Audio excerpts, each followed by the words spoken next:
Good afternoon, everyone. Can I acknowledge Prime Minister Kishida, Secretary Manalo, Excellencies, distinguished delegates. Thank you for joining us to this event to mark the 30th anniversary of the UN resolution on a fissile material cut-off treaty. We're here today, and I welcome a number of distinguished guests who will be speaking shortly. But we're here today because we have a shared commitment, and that shared commitment is to begin real negotiations on this critical, missing, vital element of disarmament and non-proliferation architecture. And if I can start by turning the floor to Prime Minister Kishida of Japan.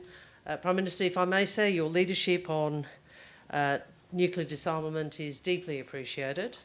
Australia and Japan have had a close partnership over many years on nuclear non-proliferation and disarmament, and in fact in May this year our Prime Minister Albanese was so honoured to visit Hiroshima at your invitation, Prime Minister. So if you could join me in welcoming Prime Minister Kishida to taking the floor. Thank you.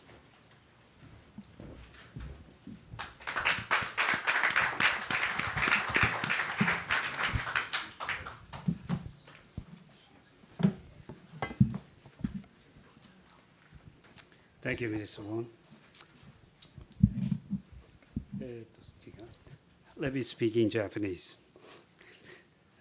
ご来賓の皆様、ご列席の皆様、本日は FMCT ハイレベル記念行事にお越しいただき、感謝を申し上げます。Distinguished guests, ladies and gentlemen, I would like to welcome and thank you for attending this commemorative high-level event on an FMCT today.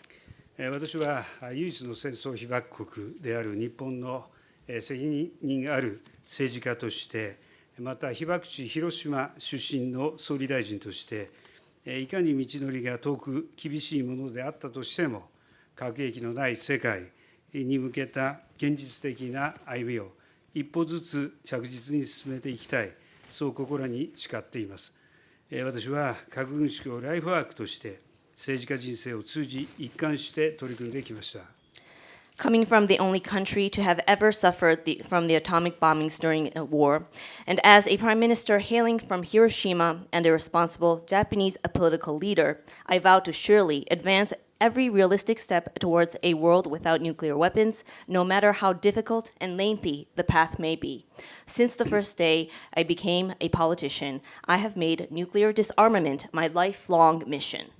しかしながら、現下の情勢に照らせば、乗り越えるべき壁は一層厳しいものになりつつある、そうした危機感を強めています。ロシアによるウクライナ侵略と核による威嚇は、核兵器のない世界への道のりを一層遠ざけるものです。また、核軍縮をめぐる国際社会の分断は、ますます深まっています。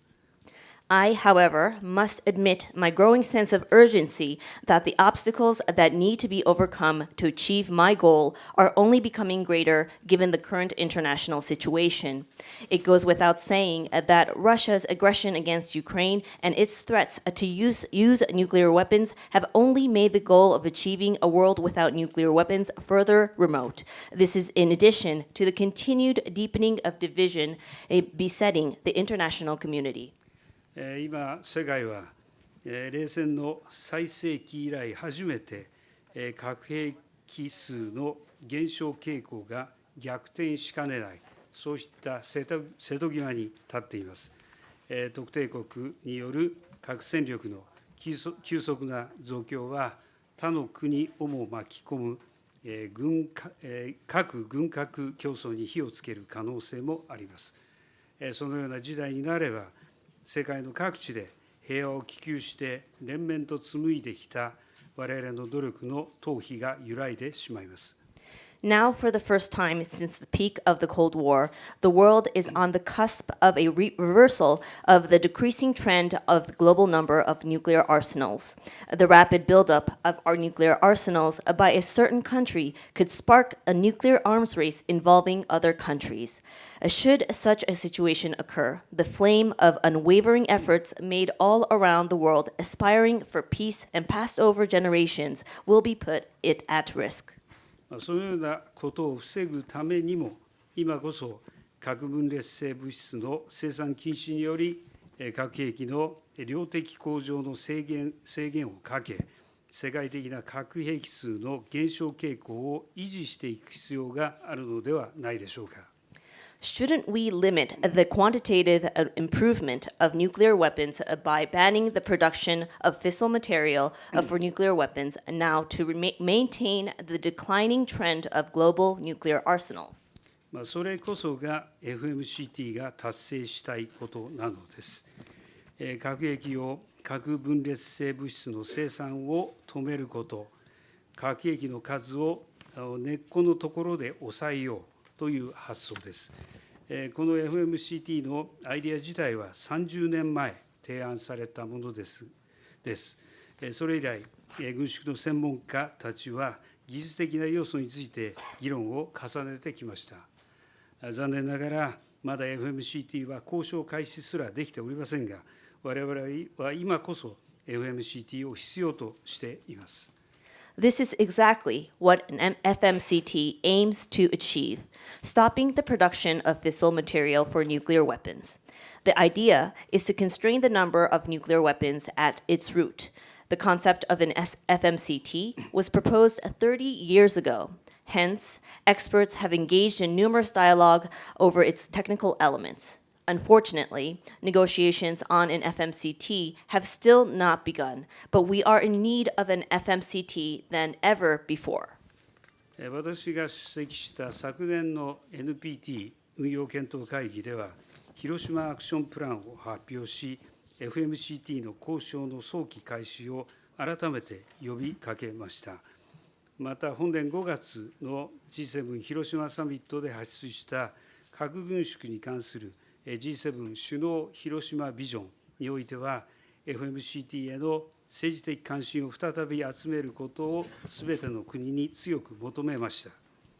At last year's NPT review conference, to which I attended in person, I proposed the Hiroshima Action Plan and called for the immediate commencement of negotiations on an FMCT.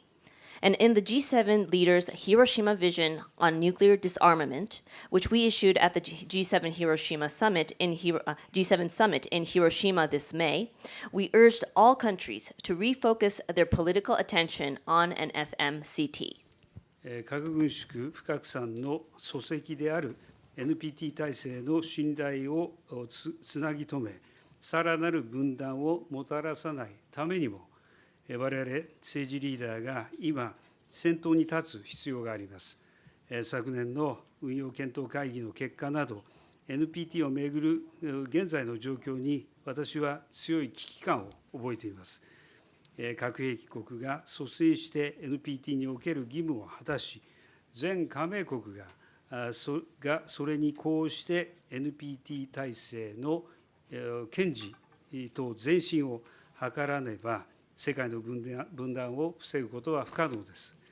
As political leaders, we must take the lead to ensure trust in the NPT regime. The cornerstone of nuclear disarmament and non-proliferation is maintained, and to prevent further divisions amongst ourselves. I have a strong sense of urgency about the current situation surrounding the NPT, exemplified by the results of last year's NPT review conference.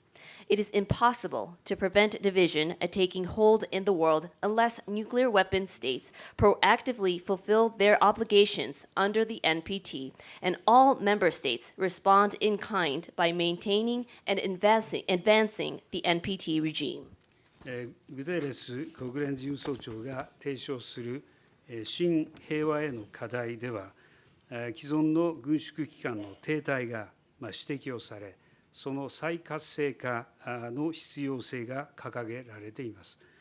私も今のままの停滞がこれ以上続いては、核軍縮をめぐって世界はますます分断の度を強めていくのではないか、強く危惧しています。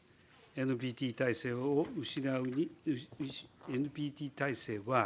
失うには大きすぎる人類の共通アセットです。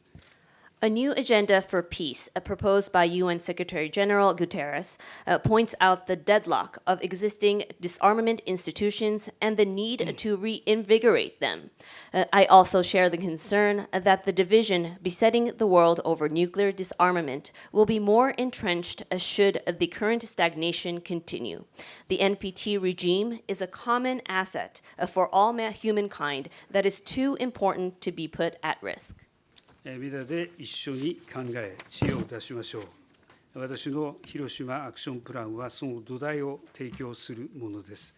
核兵器数を一層減少させる、透明性をさらに向上させるなど、核兵器国ができることはまだまだあるのではないでしょうか。世界の声に応えるためには具体的な一歩が必要です。また、核兵器国も既存の軍縮機関を再活性化するため、共に知恵を出し合い、協力していこうではありませんか。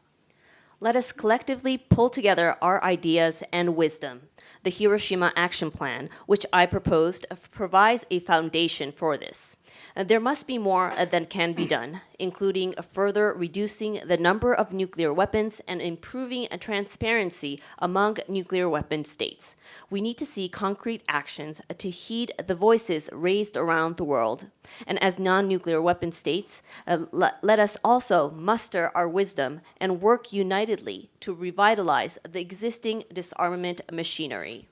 FMCT 構想の発表から30年が経過した今、必要なのは交渉開始のための強い政治的な関心です。私は本日このイベントに主要国から多くの政治リーダーが参加したこと、心強く思います。このイベントが FMCT の議論を再活性化し、早期の交渉開始に向けて取り組む契機となり、ひいてはそれが NPT 体制の再生強化につながると確信をしています。On the 30th year after the announcement of the idea of an FMCT, what we need now is a strong political attention for commencing negotiations. I am encouraged that so many political leaders from major countries are participating in this event today. This event will surely serve as an opportunity to reinvigorate discussions on an FMCT and work towards the early commencement of negotiations, which in turn will lead to the revitalization and strengthening of the NPT regime. 対立から協調へ、今日この場でご列席の皆様から表明されたアイディアと情熱が政治的関心を再び高め、FMCT の実現、そして核兵器のない世界の実現に向けた核軍縮の主流化への一助となることを願っています。Let us move away from confrontation and move towards a cooperation. I truly hope that the ideas and passion that will be shared by all of you here today will help refocus political attention towards realizing the FMCT and further help mainstreaming nuclear disarmament so as to realize a world without nuclear weapons.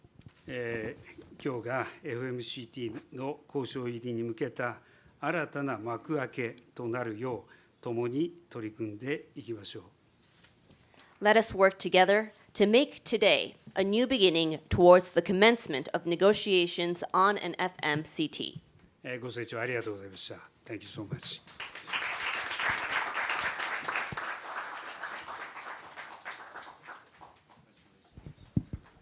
Thank you, Prime Minister. Thank you for your words. Thank you for your reminder about the importance of the NPT and why an FMCT is so important. If I may now turn to His Excellency and my good friend, Enrique Manalo, the Secretary of Foreign Affairs of the Republic of the Philippines. We recently, our two countries, recently hosted a forum in our region on nuclear risk reduction in March of this year and continue to work closely on non-proliferation and disarmament. Could you please welcome Secretary Manalo?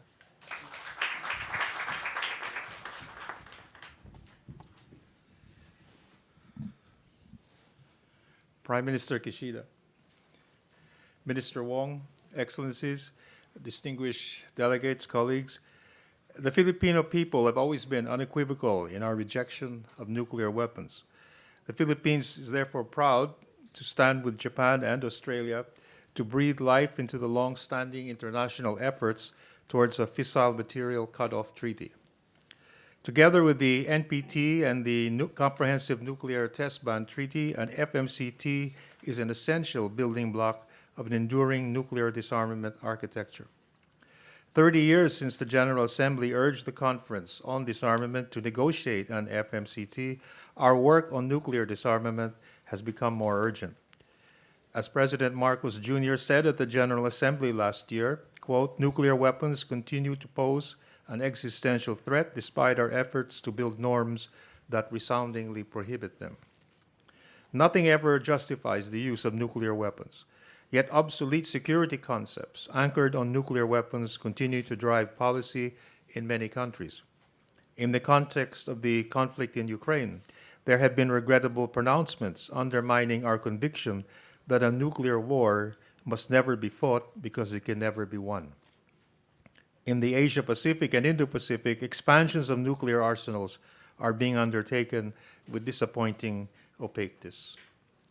Some have pointed to intensifying strategic competition to imply that previous commitments in the context of nuclear disarmament, including the action plan adopted by the 2010 NPT Review Conference, are no longer unequivocal. We do not agree. On the contrary, it is precisely because of these geopolitical complexities that we as an international community should enhance our efforts to pursue a world without nuclear weapons.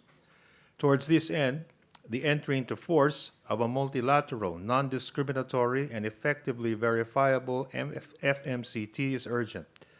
The dismantling of fissile material production would not only prevent nuclear proliferation, but also place a cap on the expansion of nuclear weapons stockpiles. We therefore call on political leaders to inject momentum into the work of the Conference on Disarmament. Yet our work to keep our communities safe from nuclear dangers must not depend entirely on the diplomatic conversations in Geneva. Pending the commencement of negotiations, political leaders can demonstrate their commitment by implementing a moratorium on building additional or upgrading existing facilities for uranium enrichment and plutonium separation for military purposes. Ladies and gentlemen, we must situate our efforts to pursue an FMCT in the context of our historic obligation to rid the world of nuclear dangers. During the dark days of the Cold War, our predecessors relentlessly worked to build an enduring arms control and disarmament architecture. It is disappointing that this remarkable achievement is being reversed in the Asia-Pacific and Indo-Pacific region. The starting point of our collective journey towards nuclear disarmament, after all, begins in that region, in Nagasaki and Hiroshima. The stories of the victims of nuclear horrors from these places inspired global action towards landmark instruments such as the NPT, the CTBT, and the TPNW. So we must build on the work of our predecessors. Most importantly, we must honor the lives of all nuclear victims by affirming that no strategic exigency or national interest can ever justify any further increase in the number of nuclear weapons. The existence, even just one, imperils us all. It is regrettable that the danger of nuclear weapons, a relic of an era long past, continues to hang over our heads like swords of Damocles. We owe it to previous generations to finish the job they started and dismantle all nuclear weapons once and for all. We owe it to future generations to unburden them of these nuclear dangers, thus having at least one less existential threat to worry about. Thank you very much.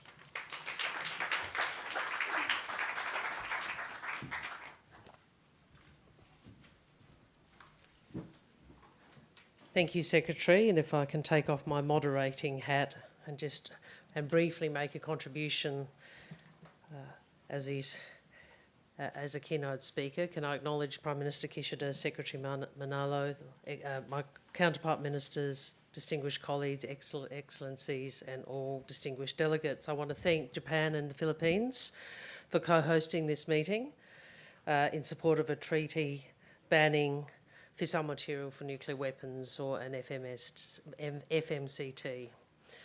We all know the devastating consequences of nuclear weapons, and we know that negotiations are well overdue for a treaty on the fissile materials, which are the key components of nuclear weapons, like highly enriched uranium and plutonium. And for 30 years, we have discussed the pressing need for this treaty. For 30 years, we have failed to make this treaty a reality. So the time to act is now. In fact, it's beyond time. And the imperative for action on nuclear non-proliferation and disarmament is ever more urgent because, of course, we face the most challenging strategic circumstances in the post-war period.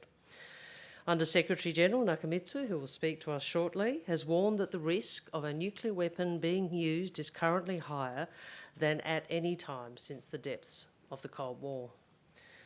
Our region, the Indo-Pacific, is home to unprecedented military build-up, but transparency and strategic reassurance are lacking. We cannot afford not to act, and we cannot afford to allow preconditions to act as blockages. The treatment of fissile material is a gap in the architecture. We lack transparency and confidence-building measures. That's why we join others in urging progress on FMCT, which would be a milestone step towards irreversible nuclear disarmament. It would contribute to disarmament by capping in a verifiable way the amount of fissile material available for weapons use. It would strengthen nuclear non-proliferation by further tightening controls on fissile material, reducing the risk of this material leaking to proliferators or to terrorists. And in addition to these practical and tangible contributions, an FMCT would reinforce the foundations of the disarmament and non-proliferation architecture. As Prime Minister Kishida has reminded us, the cornerstone of that architecture is the Nuclear Non-Proliferation Treaty, the NPT. And we have to continue to work with all to strengthen the NPT. One of the strongest pillars of the disarmament and non-proliferation architecture is the global norm prohibiting nuclear weapons testing through the Comprehensive Nuclear Test Ban Treaty. Later this week, many of us will gather to urge progress on that important document too. But how does this all fit together?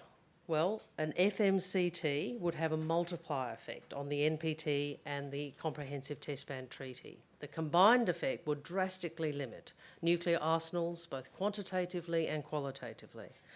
And the groundwork for formal negotiations has been laid thanks to the efforts and dedication of so many friends of the FMCT here in the room today, including particularly our co-hosts Japan and the Philippines, and I particularly acknowledge Canada for its steadfast support for such a treaty, including taking for the FMCT resolution in the General Assembly and chairing technical processes. Australia was an early supporter of an FMCT, and we are proud to have consistently advocated and engaged in the technical work needed to bring it into existence for some 30 years. Much of the technical work has been done.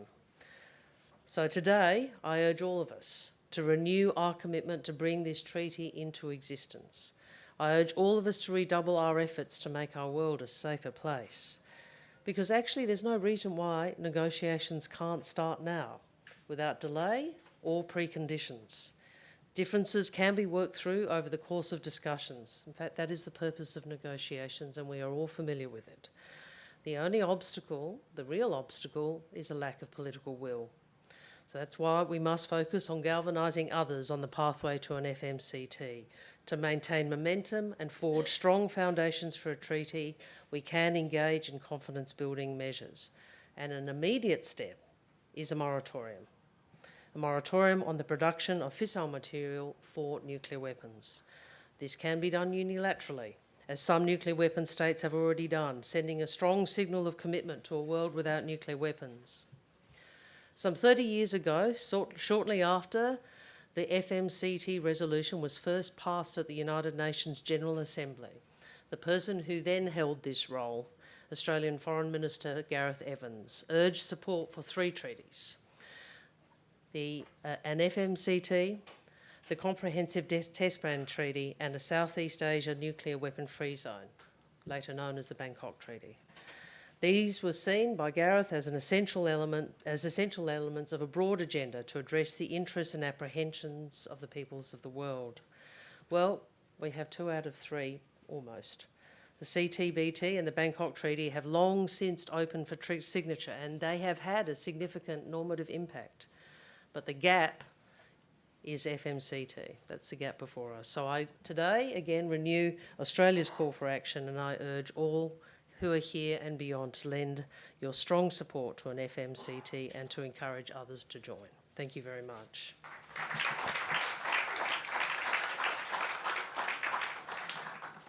Thank you, friends. I now have the pleasure to invite UN Under-Secretary General and High Representative for Disarmament Affairs, Nakamitsu. Thank you for being with us today. You have the floor.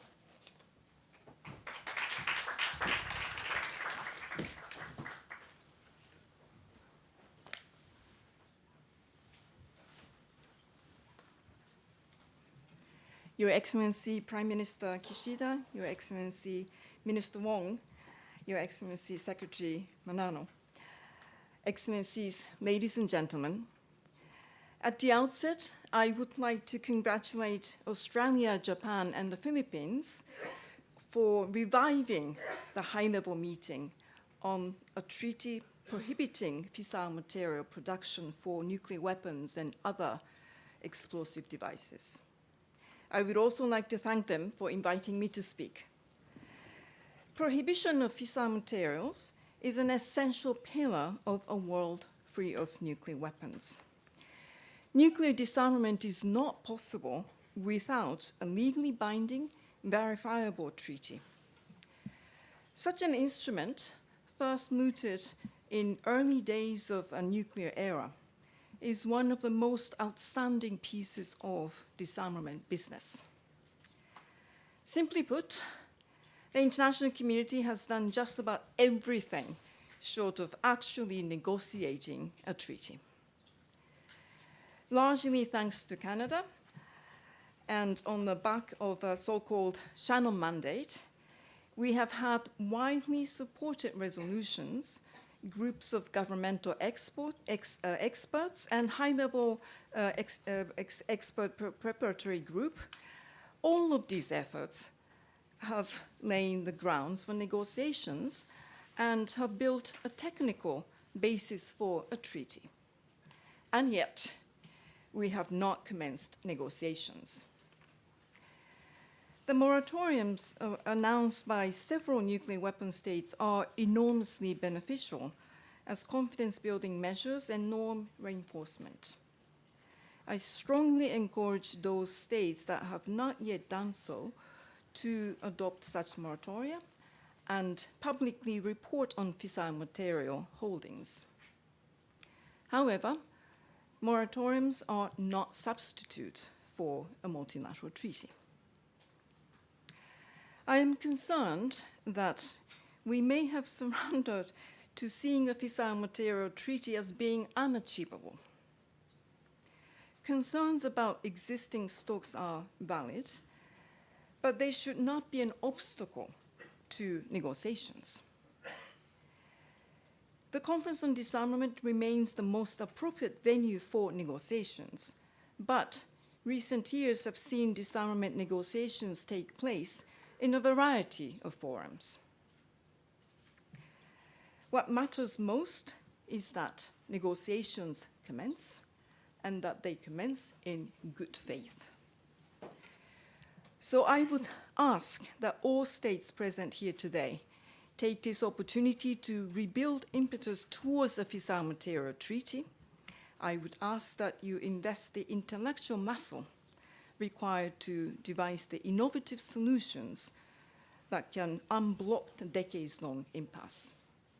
As always, you have a willing partner, the United Nations Office for Disarmament Affairs. I thank you very much for your attention.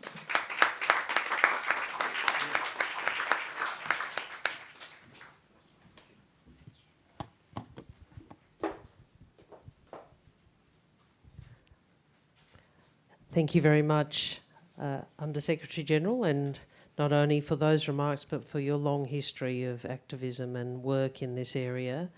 If I may now, I will just invite the German Foreign Minister, my good friend, Annalena Baerbock, to speak, and then after that, because I see that President Whipps has arrived, I might call on President Whipps.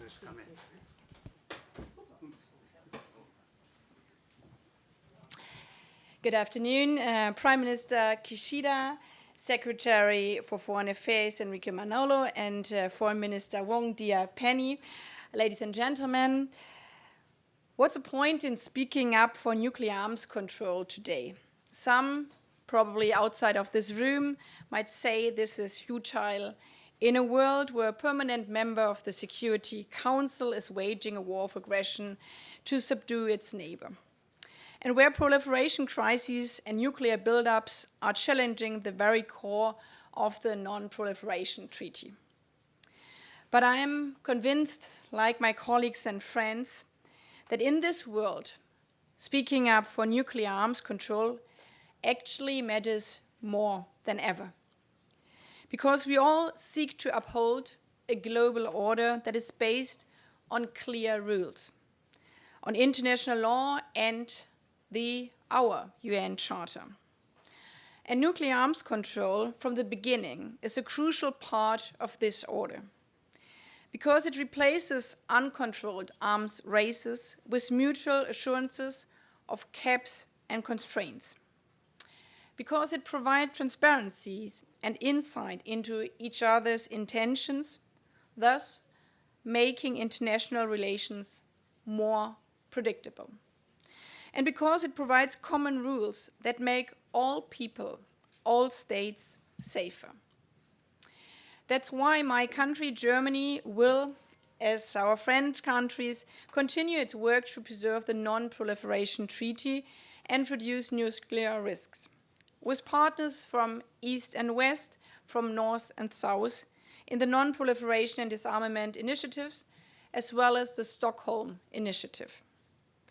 And that's also why Germany remains committed to starting negotiations on the Fissile Material Cutoff Treaty, the FMCT. FMCT, that sounds technical, and it is, but it's also critical. Because fissile material provides the explosive, the dynamite, for nuclear weapons. And the math is easy. The more fissile material, the more nuclear weapons. But the world does not need more nuclear weapons. It does not need more fissile material. It needs less. And yet our work to even start negotiation has been stalled for the last 3 decades. At the same time, after decades of exchange between our experts, that is a good thing. We all know what an FMCT could look like. The necessary provisions, the substance for negotiations that we need to agree upon are very clear. They are there. So there's no doubt that moving forward is a question of political will, as Penny Wong has said already. Therefore, I would like to echo also the messages of today for Germany. All states should finally clear the way for negotiations to start now. And the states with significant nuclear capabilities have a particular responsibility in this regard.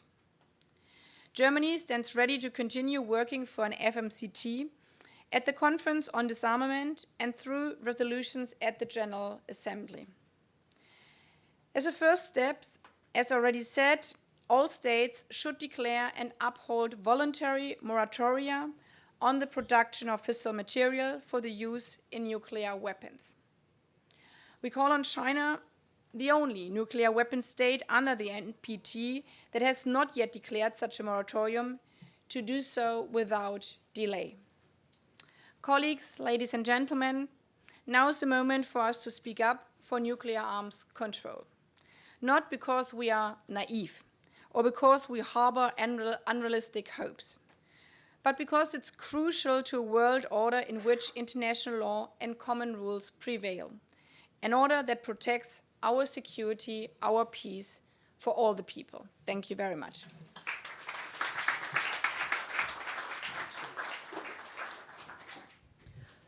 Thank you, Anna-Lena. Thank you for Germany's support. I now turn to a voice from the Pacific. President Whips of Palau, please take the floor is yours. Prime Minister, thank you.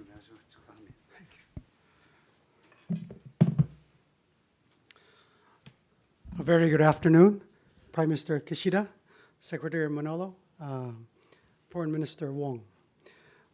Today we come together to address the pressing issue of nuclear disarmament. The challenge really holds a particular significance to us. You know, it was not so long ago that there was an announcement that maybe there would be nuclear weapons going to Guam. And Palau is not very far from Guam. So, you know, we know the threat is real, and the risks are real, and even more magnified where we are. Really, the potential for accidents, for intentional use of nuclear weapons, really poses a significant threat to our fragile ecosystems, our economies, and our people and our well-being. In fact, Palau is one of the few nations in the world that has a nuclear-free constitution that we had in 1980. And we still urge the world to really live up to its promises. To achieve a world without nuclear weapons, we must halt the production of fissile materials for nuclear weapons and explosive devices. And this step not only reduces the number of nuclear weapons, but it also mitigates against the risk that vulnerable nations like us have. You know, the urgency of the matter was recognized 30 years ago. However, despite these recommendations, these negotiations, the FMCT still remains stalled after decades. You know, I was thinking about my walk over here earlier because it's kind of like traffic in New York. And I apologize for being late, Prime Minister, because our car had a flat tire. So I walked for the last 2 miles to get here. But you know, sometimes you have to be creative, right? And that's what we have to do here. You know, if we're going to make this a reality, we have to try all efforts. Whether we have to walk, or we have to run, or we have to climb, we have to do everything we can, because that's the only way we're going to get these agreements to be binding. So we must act together. And this is not just a piece of paper that we sign. It represents the fundamental building block for nuclear disarmament, and one that safeguards the well-being and survival of all nations, especially those already grappling with the devastating impacts of climate change. A world without nuclear weapons shouldn't be something that we say is impossible. It kind of reminds me of coming to the meeting today. I told the Secret Service, we'll just walk. We're going to make it. And we made it. So it wasn't impossible to make it here, and I know it's not impossible to get this act to be honored. We can create together a safer and more peaceful world for all. Though the path may be challenging, we must walk it together for the sake of future generations. Thank you. Thank you for allowing me to speak.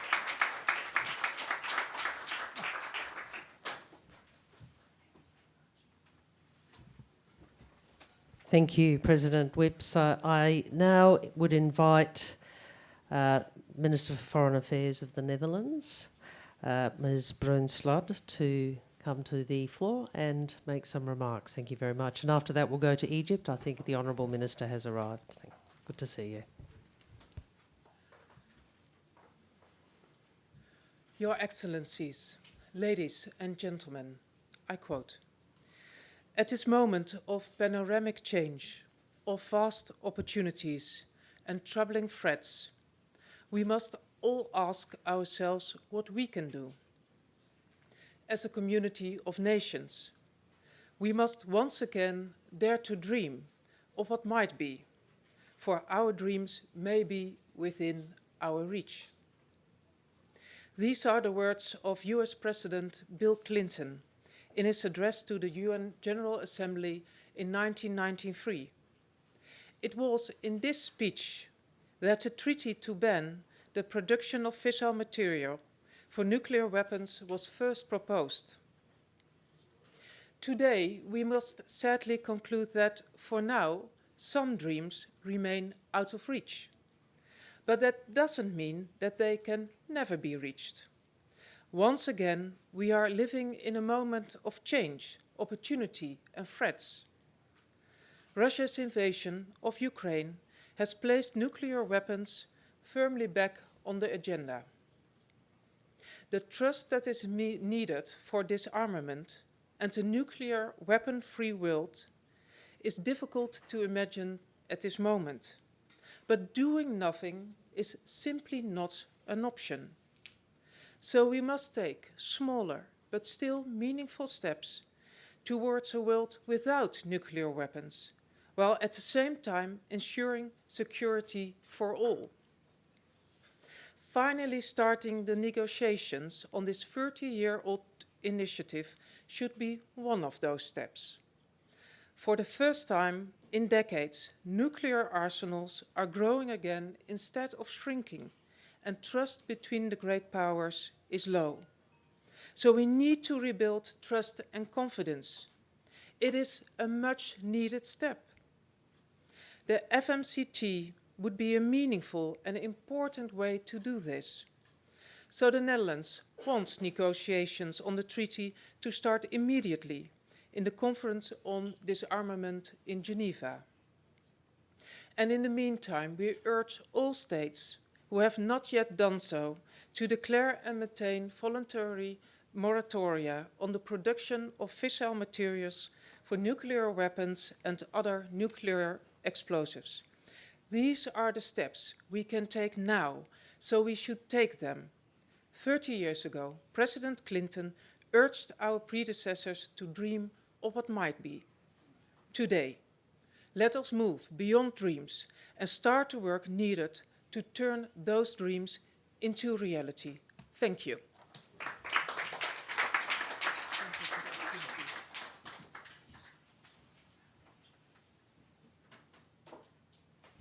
Thank you very much, Hanke, Minister. May I now invite the Minister for Foreign Affairs of the Arab Republic of Egypt, Minister Shukri. Thank you for joining us.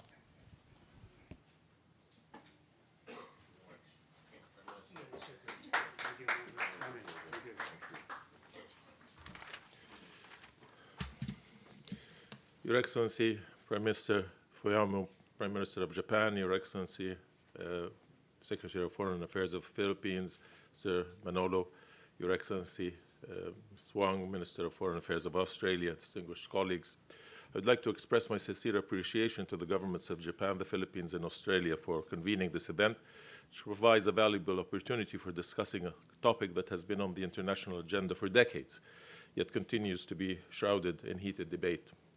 The overarching goal of complete elimination of nuclear weapons was established long ago. However, the ongoing divergence of views surrounding a fissile material cutoff treaty can be traced back to a fundamental lack of trust both at the levels of the non-nuclear weapon states and the nuclear weapon states, due to the absence of tangible progress in fulfilling relevant nuclear disarmament obligations and commitments. Additionally, the failure to attain universal adherence to the Treaty on the Non-Proliferation of Nuclear Weapons further exasperates this mistrust. A second layer of distrust exists among the nuclear weapon states themselves, who persist in relying on nuclear weapons as part of their military doctrines and security policies. Regrettably, this reliance on nuclear deterrence has proven ineffective in ensuring the security that they seek to achieve and that of the world. Consequently, it is imperative that the discourse surrounding FMCT be carefully framed to gain a comprehensive understanding of the issue and to identify appropriate solutions. If an FMCT is not explicitly linked to a commitment to prohibit and eliminate nuclear weapons in a verifiable and irreversible manner, it risks being perceived as yet another partial and discriminatory non-proliferation measure. Such an approach could perpetuate the misconception that the indefinite extension of the NPT implied tacit approval for the indefinite possession of nuclear weapons. Since the year 2000, there has been a consensus on a package that includes the need for negotiations on a non-discriminatory, multilateral, and internationally verifiable treaty to ban fissile material production for nuclear weapons. Nevertheless, there has been resistance against the inclusion of existing fissile material stockpiles in these negotiations. This approach risks using the envisaged treaty as a pretext to justify the continued possession of nuclear weapons. Moreover, commitments made at the NPT review conferences in 2000 and 2010, including placing surplus fissile material under International Atomic Energy Agency verification, have gone unfulfilled for more than 2 decades. Banning fissile material for nuclear weapon purposes is a logical step towards achieving the complete elimination of nuclear weapons. However, for such a treaty to be balanced, effective, and credible, it must encompass existing stockpiles and not solely address future production, particularly considering that the current stockpiles are more than sufficient to produce new nuclear weapons that far exceed existing arsenals. The demand of the overwhelming majority of non-nuclear weapon states regarding the scope and verification of the envisaged FMCT are both logical and legitimate, as well as important for the credibility of a new aspired disarmament instrument. Unilateral, unverifiable moratoriums on fissile material production fall short of providing the necessary levels of confidence and predictability. Ladies and gentlemen, to preserve the credibility and relevance of the nuclear disarmament and non-proliferation regime, we must return to the basics and focus on actual implementation of obligations and commitments agreed upon, including the establishment of a zone free of nuclear weapons and other weapons of mass destruction in the Middle East. Conclusion, a meaningful treaty on fissile material represents an agreed-upon step that could contribute to the desired progress. I extend my thanks to the conveners and all participants for bringing back interest to this crucial matter and reiterate Egypt's commitment to non-proliferation, to nuclear disarmament, and commend the conveners of this meeting and their advocacy of a nuclear weapon-free world. That is our objective, and this is what we strive to achieve. Thank you.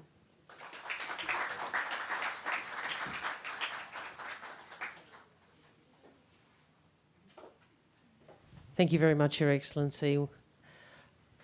Appreciate your contribution. If I now can turn to the United Kingdom, thank you to our colleagues who are leaving. Mr. Christian Turner from the Foreign Office. Well, Prime Minister, Ministers, Excellencies, ladies and gentlemen, it gives me great pleasure and honour to speak today on behalf of the United Kingdom, and I'd like to thank you for convening this anniversary meeting and for all of the remarks which we've heard so far. The UK remains committed to the long-term goal of a world without nuclear weapons, and we're pleased to renew our call today for progress on a fissile material cut-off treaty. It's time to change, as we've been hearing the slow progress of the 30 years since the UNGA resolution. The UK believes that sustainable disarmament can only be achieved through a step-by-step multilateral process. An effective and verifiable treaty would be a necessary and practical step.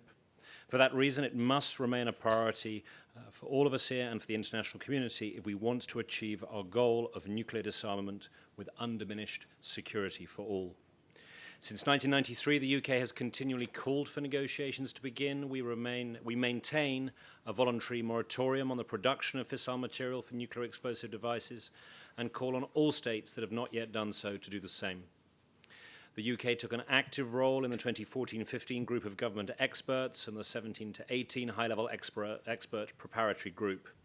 These meetings deepened the dialogue on a treaty and identified the focus issues for future negotiations. The UK believes that an FMCT must include all nuclear players if it is to fulfill the ambition of the international community in a meaningful way and build the trust that is required for compliance with the treaty's goals. The Conference on Disarmament has the membership and the mandates to negotiate a treaty, and there is no outstanding issue that we believe can't be addressed through negotiation. So in conclusion, Your Excellencies, today we, the UK, reiterate our call for the immediate commencement and early conclusion of negotiations on a treaty. Thank you.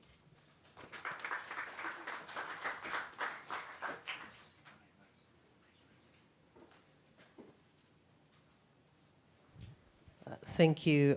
If I could ask now Bonnie Jenkins, who's the Under-Secretary of State for Arms Control and International Security, to make a contribution.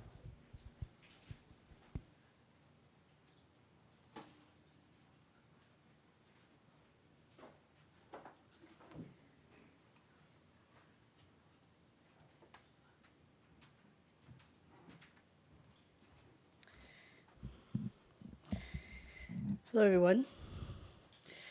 Prime Minister Kishida, Foreign Minister Wango, Secretary of Foreign Affairs Manalo, colleagues, thank you for your leadership in convening this important event.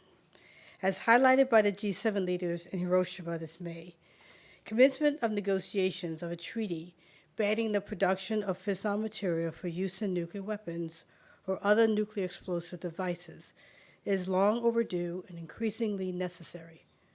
Negotiation of an FMCT was 30 years ago and remains today the next logical step to forestall nuclear arms races and advance multilateral disarmament in pursuit of a world without nuclear weapons.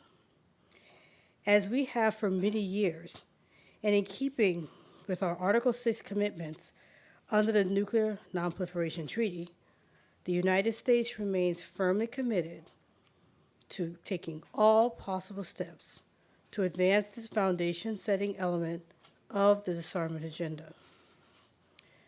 Some argue that the FMCT is inadequate to this agenda, that it would serve not as a step toward disarmament, but rather to freeze existing stockpiles in place and ensure their indefinite retention.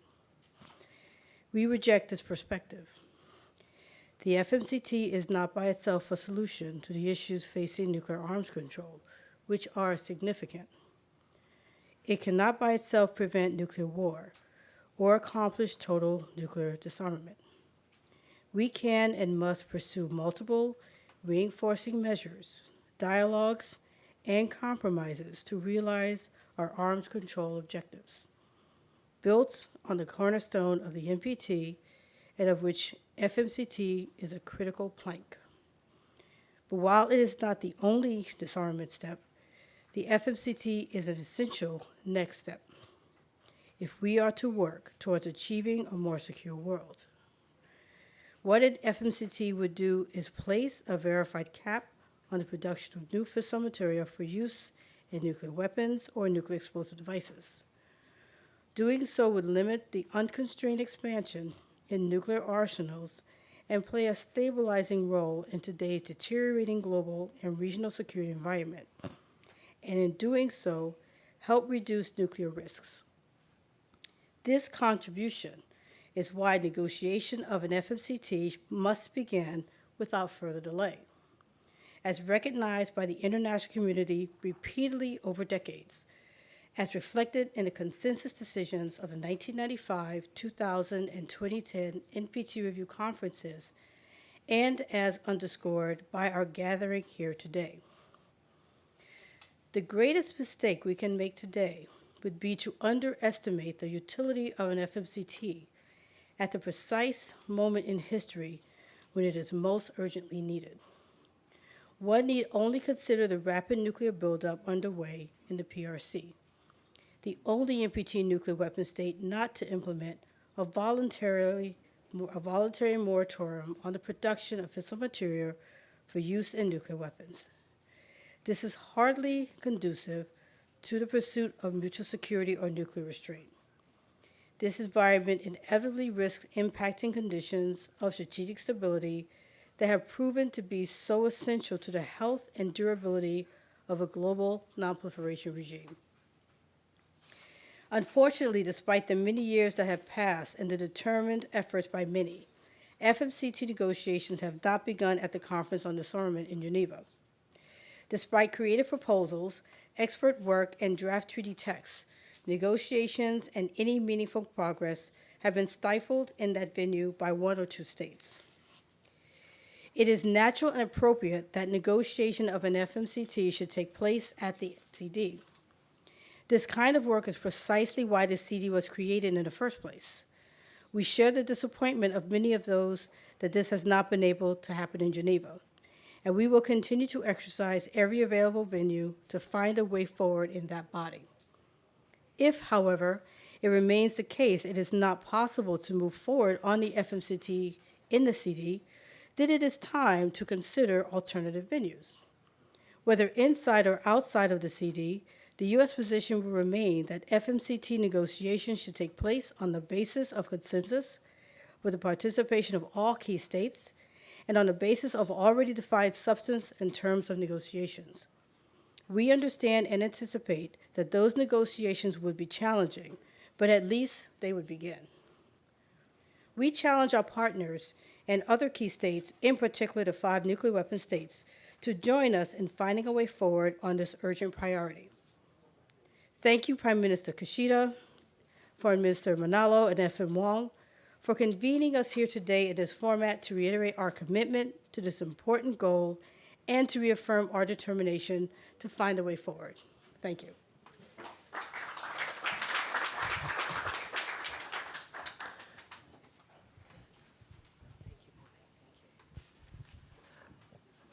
Thank you very much. Before I call the next speaker, I just want to indicate that I think the Prime Minister Kishida has to leave. We thank him very much for co-hosting. Thank you. We'll try and wind this up fairly shortly. If I could have my colleague from Italy to make a few comments.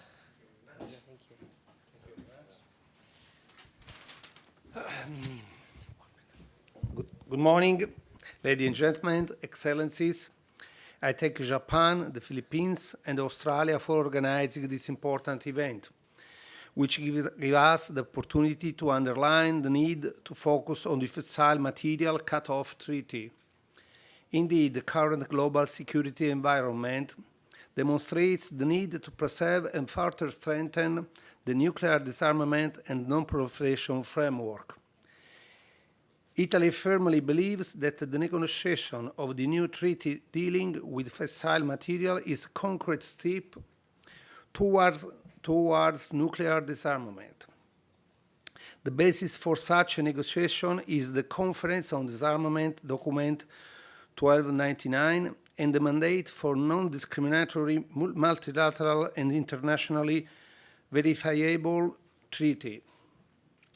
It seemed to us that there could be an emerging consensus on the general structure of the treaty and some of the key elements it should contain, like the definition of fissile material and the inclusion of provision on verification. We strongly support the early beginning of a negotiation without any precondition in the framework of the Conference of Disarmament. In the meantime, we call on all concerned states to declare a moratorium on the production of fissile material for military purposes without any delay. To conclude, Italy strongly reaffirms its commitment to a peaceful and secure world free of nuclear weapons. Thank you very much. Thank you very much. Thank you. I'm conscious that we are pressed for time. I'm going to ask, I think, the representative from France to make a short statement, and then Canada to close, and then we will close. Thank you very much.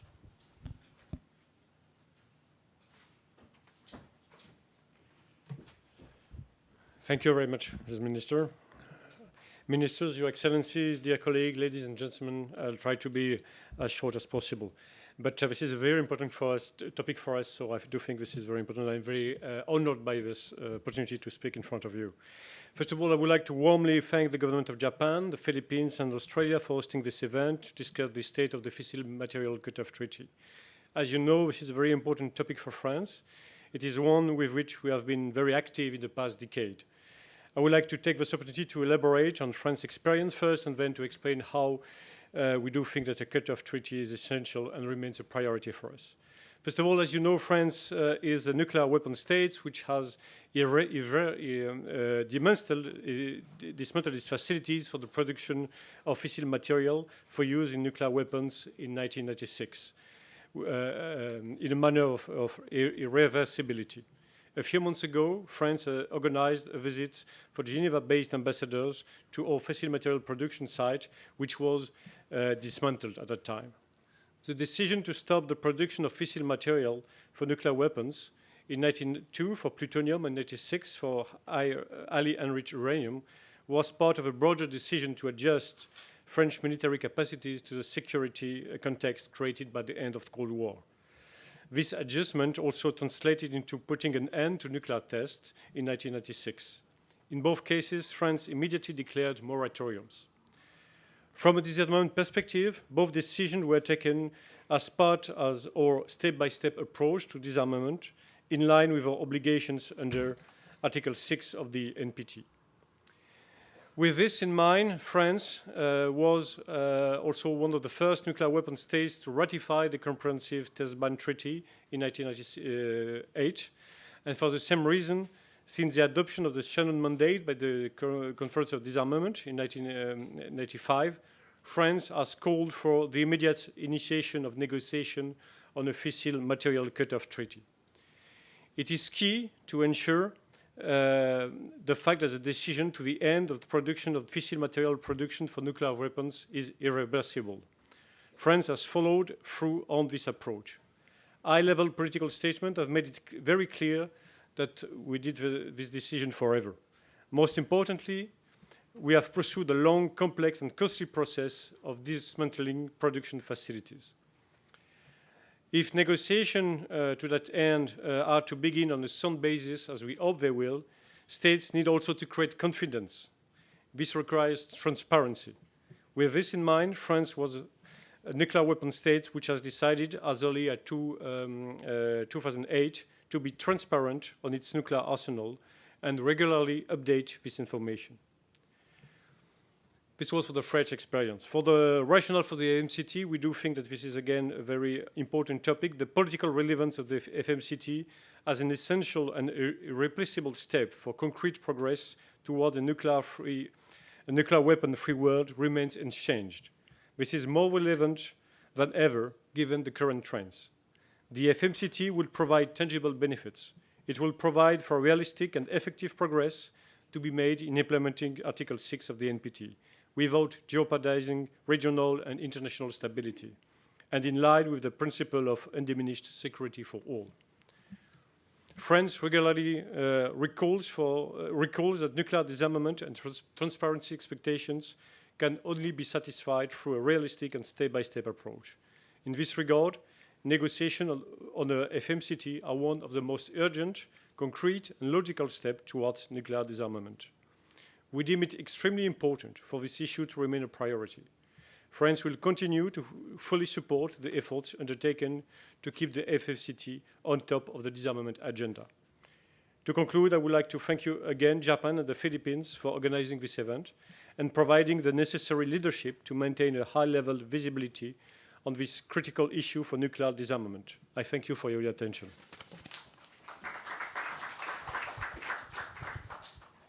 Thank you very much. I mentioned in my keynote the work that Canada had done on the on fissile materials and the technical work for a treaty, and I'd like to invite Ms. Whittle from the Canadian Foreign Ministry to be our final speaker.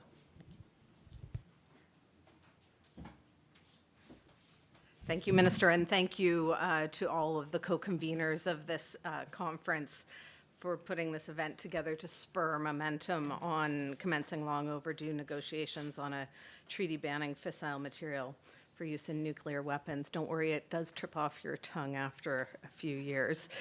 As others have said, it's been 30 years since the first resolution. That's more than a generation of deliberations at the Conference on Disarmament and at UNGA. In that time, we've really deepened our understanding of what it will take to arrive at a fissile material cutoff treaty. In the past decade alone, the group of governmental experts and the high-level experts preparatory group, which concluded 5 years ago, had very important deliberations and provided valuable insights into what a future treaty could look like. Indeed, the preparatory group, which I had the honor to chair myself, took us to the point where we confidently assessed that we were mere steps away from a draft negotiating text. We were, to be blunt, ready to launch negotiations then, which brings us to why we're here 5 years later and no closer to negotiations. All of us in this room are aware that the challenges that we are facing are not diminishing. They are deepening. Fragmentation is growing. The world is at a crossroads, and the disarmament and nonproliferation architecture is under systemic strain. Indeed, behind the scenes, we speak openly to each other about the fact that if we had to get the multilateral agreements that now exist today, we probably could not do so, but we must try. Ministers, I'm conscious of the time. I'm going to truncate my remarks by just moving to the question of where from here. Many have noted that political will be needed in order to move this agenda forward. But political will, as we all know, doesn't grow on trees. It has to be constructed. Canada will be calling on key states, the states who possess nuclear weapons, to engage in new transparency and confidence-building measures amongst themselves. The aim would be to enable negotiations on a treaty that are long overdue, as has been said. We urge other states to advocate the same, and we will have more to say on this matter during committee discussions here at UNGA. We also believe that the UN Secretary General and the High Representative, who I'm delighted to see here today, have an important role to play in facilitating these efforts. In the meantime, we join others in calling for moratoriums.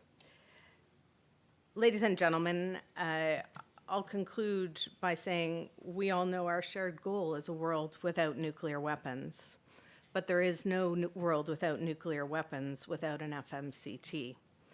An FMCT will not be easy to negotiate, but it is attainable. Canada stands ready, as ever, to support that process. I'm so delighted to see a constellation of the states in this room who've been most supportive of that effort over the years. We look forward to continuing to work with you all. Thank you.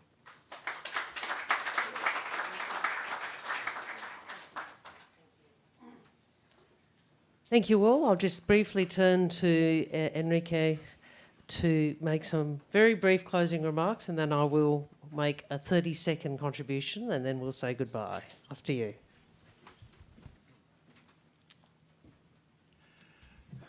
This might be 45 seconds. Excellencies, Undersecretary General, on behalf of my co-hosts, Prime Minister Kishida and Foreign Minister Penny Wong, I wish to thank all of our esteemed speakers for the very important remarks this afternoon.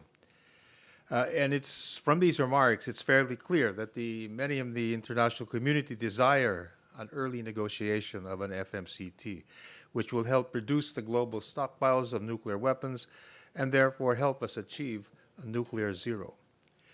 Collectively, we can send a strong message to the Conference on Disarmament. It is time to act. The conference must commence work towards the commencement of negotiations. At the same time, we as an international community must take decisive action. And speaking on behalf of the Philippines, we would call on all relevant parties to immediately undertake a moratorium on building additional or upgrading existing facilities for uranium enrichment and plutonium separation for military purposes. So on that note, I wish to thank all of you for coming here this afternoon to share with us your thoughts on this very important topic. And I wish everyone a very pleasant afternoon.